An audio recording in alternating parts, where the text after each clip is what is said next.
S Thennarasu. 1929ஆம் ஆண்டு சிவகங்கை மாவட்டத்தில் பிறந்தார் எஸ் தென்னரசு. தனது படைப்புகளின் வழியே திராவிட இயக்க கருத்துக்களை பொதுமக்களிடம் கொண்டு சேர்த்த கொள்கை பற்றாளரான இவர் முத்தமிழறிஞர் கலைஞரால் சிறுகதை மன்னன் என்ற பட்டம் பெற்றவர்.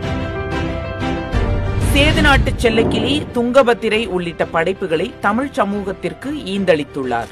கழகத்தின் திருப்பத்தூர் கிளை செயலாளராக துவங்கி வட்டச் செயலாளர், மாவட்ட செயலாளர், கழக அமைப்பு செயலாளர் என பல்வேறு பொறுப்புகளை வகித்தவர்.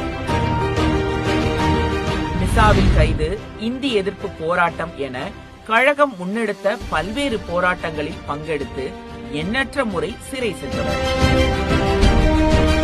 தமிழ்நாடு சட்டமன்ற உறுப்பினர், சட்டமன்ற மேலவை உறுப்பினர் ஆகிய பொறுப்புகளை வகித்த இவர் தமிழ்நாடு அரசின் பேரறிஞரின் பெயரிலான அண்ணா விருதும் கலைமாமணி விருதும் பெற்ற பெருந்தகையாளர்.